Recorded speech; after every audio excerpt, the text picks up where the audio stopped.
early, bruv. He peaked when he won his first Ballon d'Or. Do you know what I'm saying? So it's one of them ones, because his numbers stayed at a certain level. People were saying, "Oh, look how long he was in his prime." He wasn't in his prime, bro. He was just maintaining, bro, a very high level of number output. But that's that wasn't his prime. I'll say like that. I see Messi at PSG, and it took him a while, bro. He struggled to acclimatize. You could see it. Like, you could see that the league was a lot more physical. He didn't have the amount of time on the ball that he was used to. Like, he was getting the ball and people were nicking it off him. I'd never seen Messi tackled until he played football in France. But that's what I'm saying. And then you had prime Rooney, bro. You had number 8 Rooney at Man United with the skinhead, bro. It was on smoke. Yeah. With the gloves. Yeah, bro. That Rooney was on smoke, bro. That was prime Rooney, bro. That was like early 2000s Rooney. Growing up watching Rooney, bro. I feel like Rooney didn't have one prime. I feel like he had more than one prime for me, because he was way too versatile for his own good. Like, if the knee injury was that bad, how's man still playing for nearly 40 years old, bro? The whole direct winger approach, almost as a striker, and getting involved in all facets of the game. And you could probably say that, he probably did get hungry for goals. And especially the pressure of being a Galactico in itself means you have to deliver. You goals in the 2008 season, that he won the Ballon d'Or. He was in the box a lot. He was already turning into that kind of player, bro.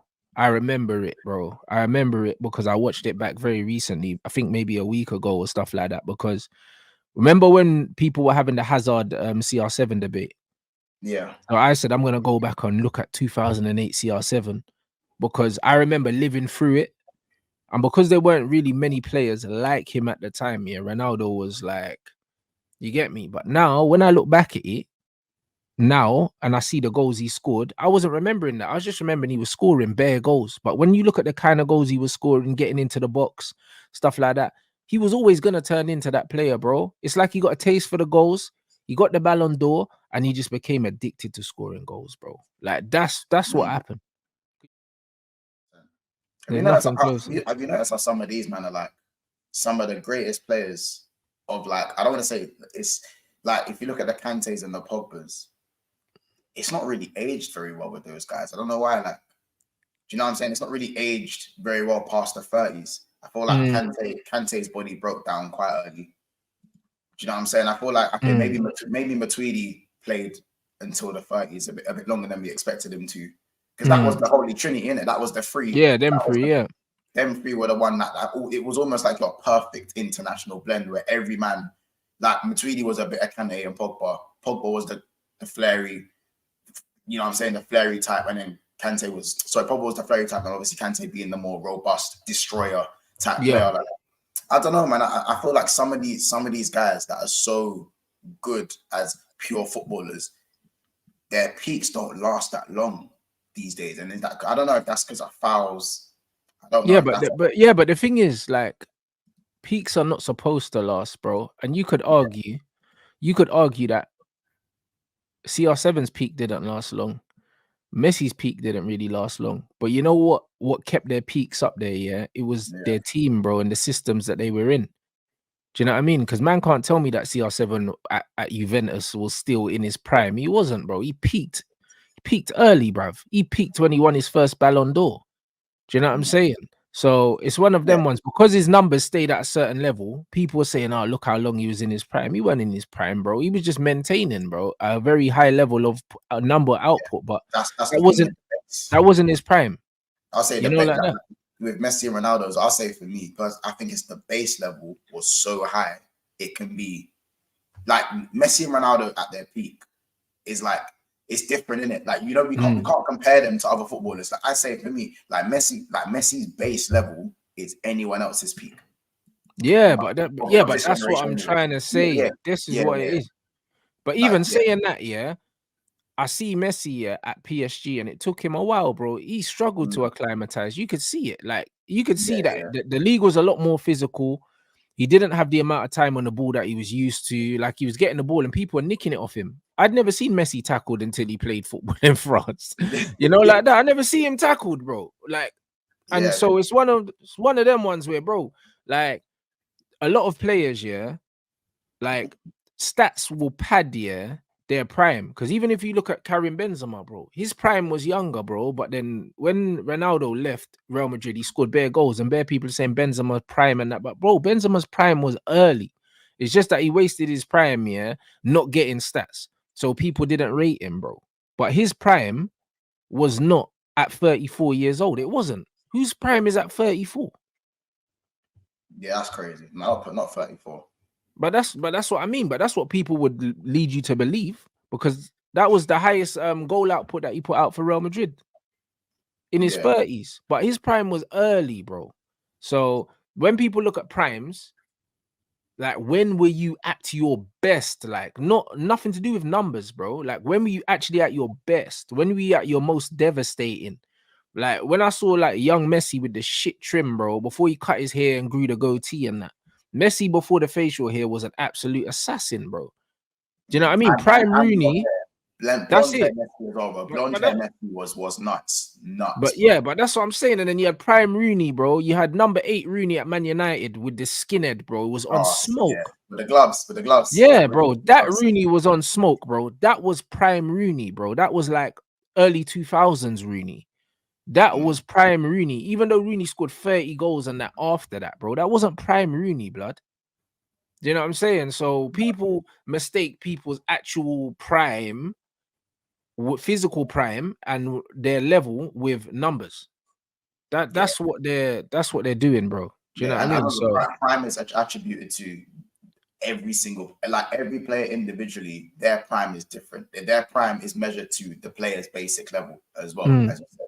You know what I'm saying? I always say with Rooney, someone who, again, growing up watching Rooney, bro, I feel like Rooney didn't have one prime. I feel like he had more than one prime for me, because he was way too versatile for his own good. Like, he was so versatile, like, a man can play 8, 10, right wing, left wing, and you'll get this, and you'll get a certain level out of him. But yeah, no, it's 100% in terms of the prime. No, players can reinvent themselves. Like CR7 had a prime as a wide player, and then he probably had a prime as a centre forward.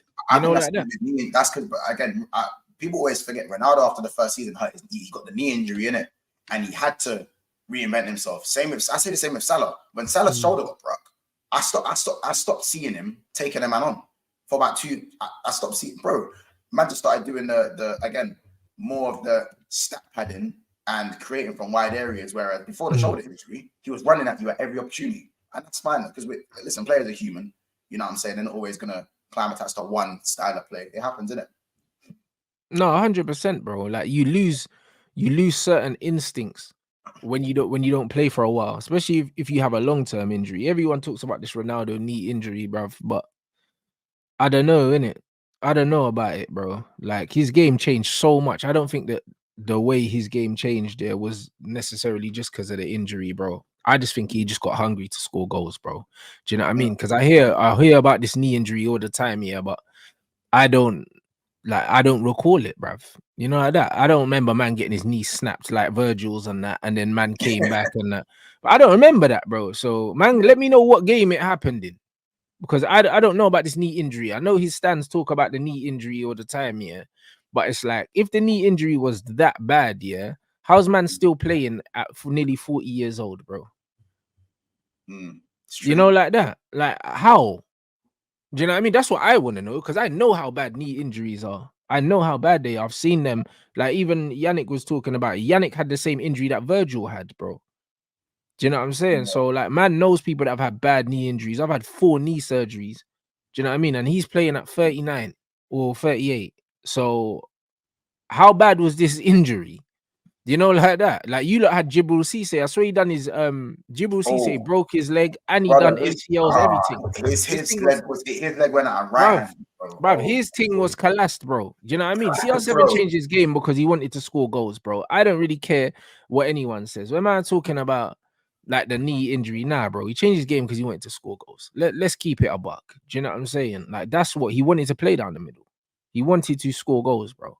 That was his thing. And even if you look at the goals that he was scoring at Man United, if you look, because I went back here and I watched his final season at United. When you look at the goals he scored a lot of goals in the box. He was already starting to float inside at Man United in that Ballon d'Or season.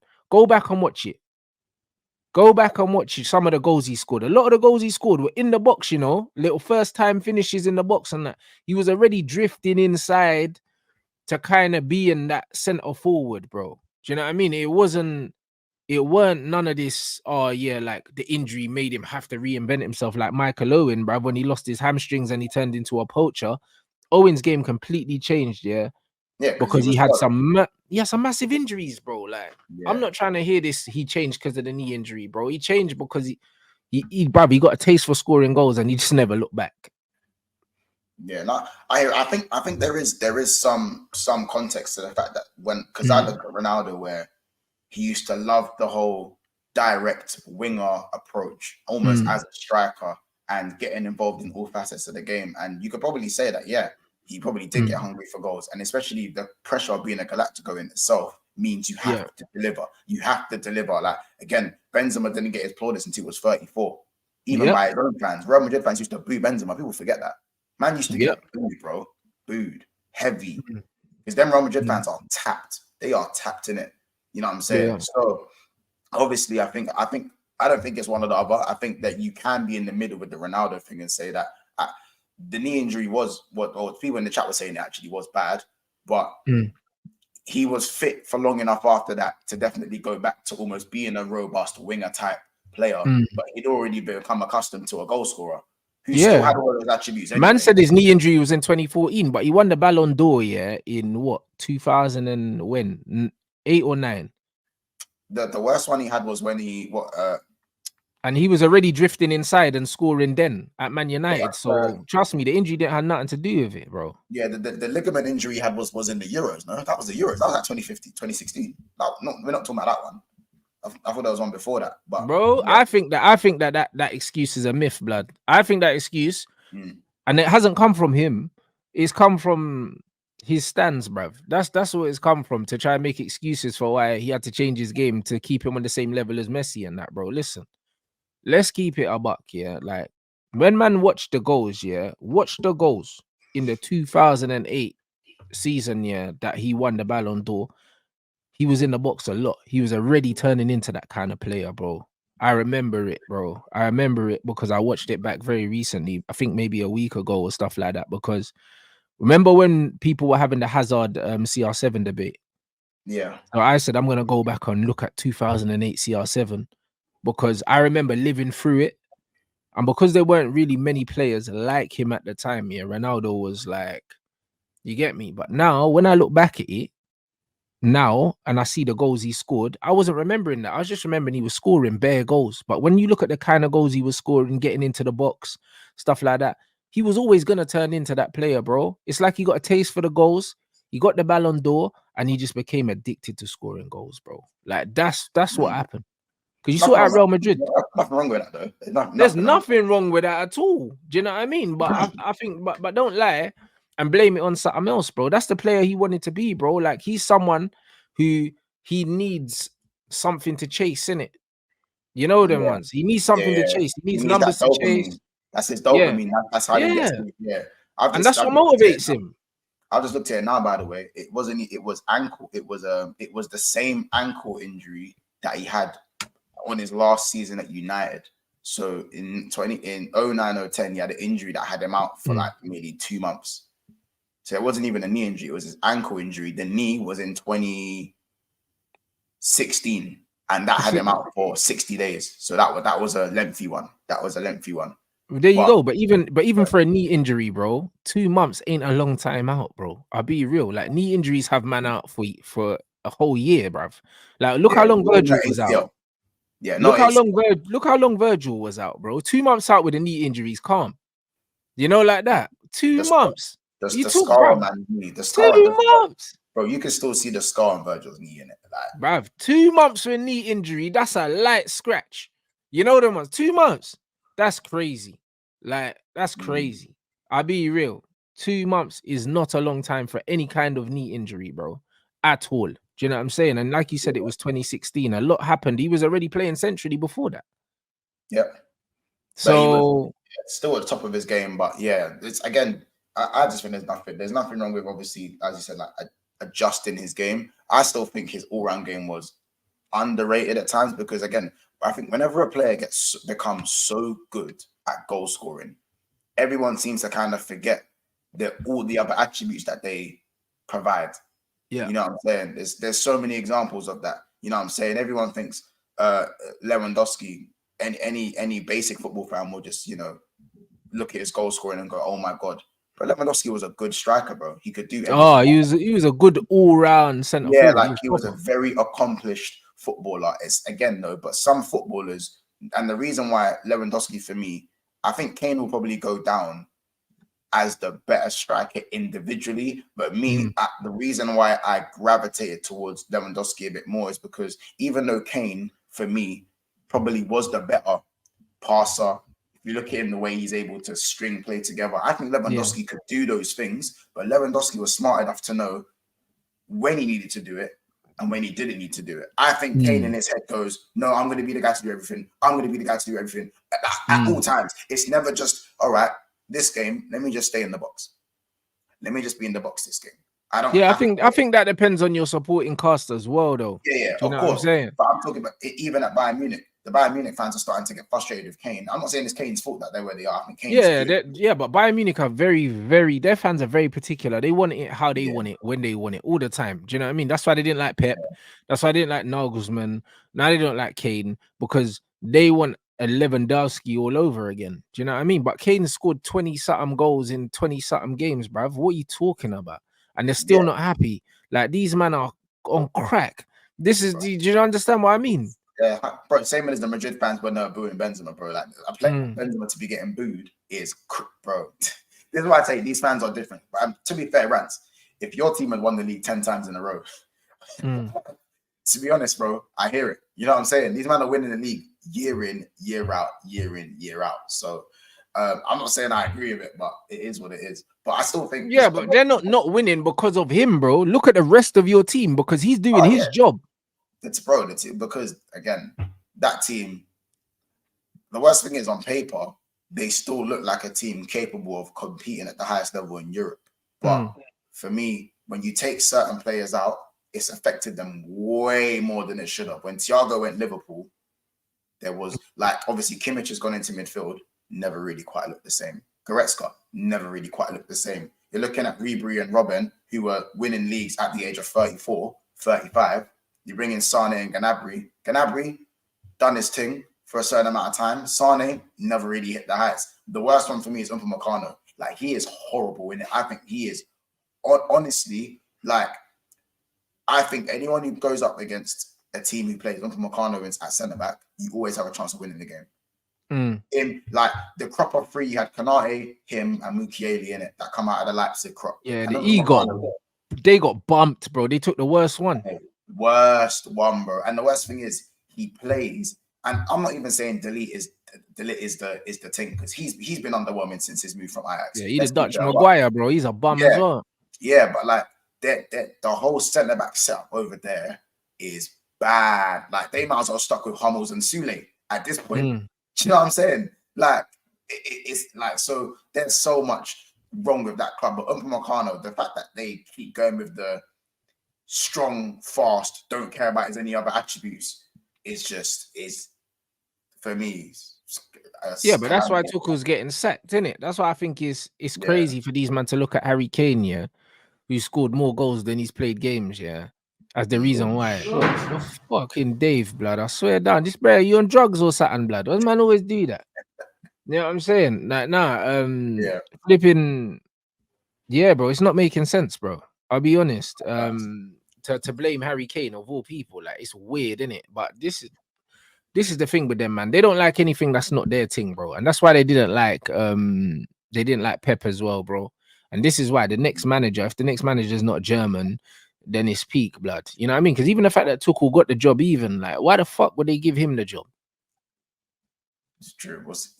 But me, I think too, again, like, where's his legacy? Like, what has he, as you said, I struggle to think of the legacy that Tuchel has had to go and say, he's your guy. Like, you know, what's the, like, can anyone tell me his style of football? Can anyone tell me? I would just say that he's just mad pragmatic. Like, if I thought of a Thomas Tuchel, I just think of him the same way I think of Conte and Jose. Do you know what I mean? Them man are just Bit more modern. negative. Like, yeah, they're just exactly a more modern version of them. Like this brother just gets results in it. Like there's no style, there's no care, there's no nothing. It's just he just thinks his way through games, bro. He's awful, bro. Do you know what I mean? But because he's actually won trophies, it still puts him in the conversation when he shouldn't really be there. No, facts. No, I agree. It still puts him in the conversation because he wins trophies, whether you like it or not, innit? Like he can say, I won this, I won that, I won this, I won that. UCL holds weight, innit? UCL does hold weight. It holds weight still. So, you know what I'm saying? People say, oh, if he's won the same amount as Klopp, UCL's as Klopp, fair enough. Again, for me, Klopp is superior in every single way, but trophies are they're the currency of football, in my opinion. And that Chelsea team that won the Champions League, I actually don't think that Chelsea team was that good. So I have to give him credit for that. You know what I'm saying?